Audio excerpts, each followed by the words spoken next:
Hey followers of Sadcast, this week I'm on the British Starship Enterprise, where I'm going to be talking to you about Joe Michael Straczynski's and Bryce Sabor's 2004 treatment for a series of Star Trek which never happened. So last week on Sadcast we spoke about this. So what does that mean? Basically a treatment is a 15 to 20 page document that producers send to TV studios with ideas for shows they'd like to make.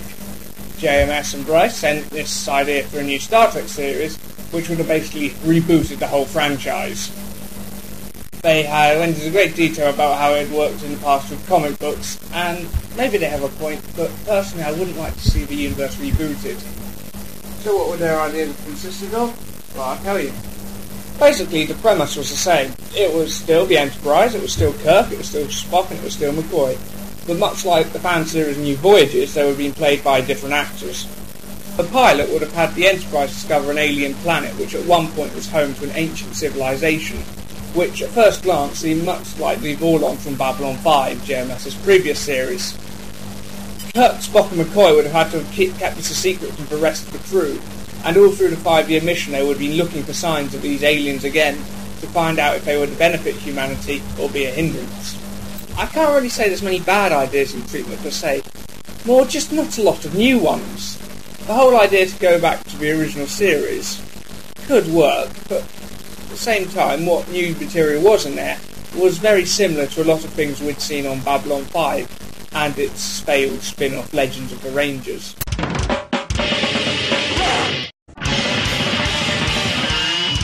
Okay guys, we've been told, we just had a brief chat while we were doing that, and we were told to mention Over the Hedge. Holly, why?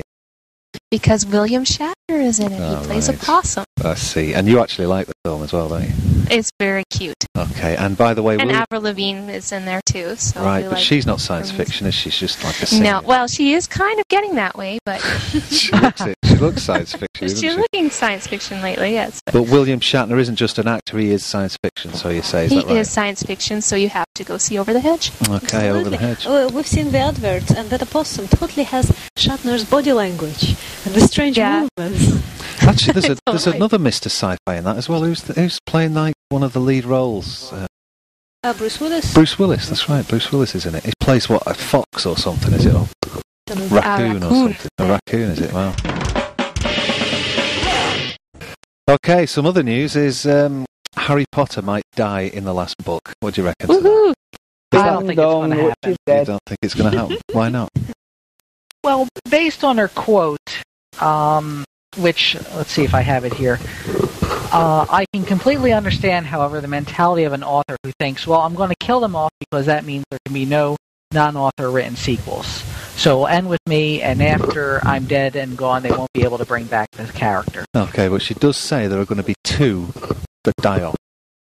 Yeah, I don't necessarily think it'll be Harry, but I'm definitely not an authority. Well, it can't be Hermione, surely not. No one would kill off Hermione. So that leaves the Red-headed dude and... Well, if she wants to be really evil, she can kill McGonagall, but my heart will be broken forever. Yeah. Okay, and Ryan's going to talk a little bit about the Emmys. Ryan. Right. Well, it's been a pretty uninspiring time for science fiction at the Emmys this year. The big winner, or at least as far as nominations are concerned, is Lost. Personally, as far as science fiction is concerned, really the one that you want to look for is special effects. Mm-hmm. And they've done a pretty good job with this year's nominations. Battlestar Galactica got nominated for Resurrection Ship Part 2, which is very stunning.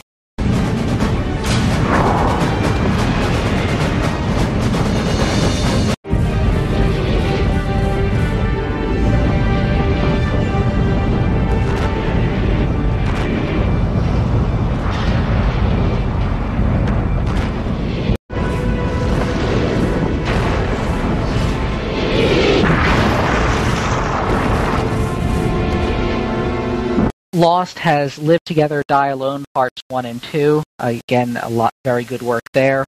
Rome has The Stolen Eagle. Personally, I don't think that that's their best episode for special effects, but what do I know?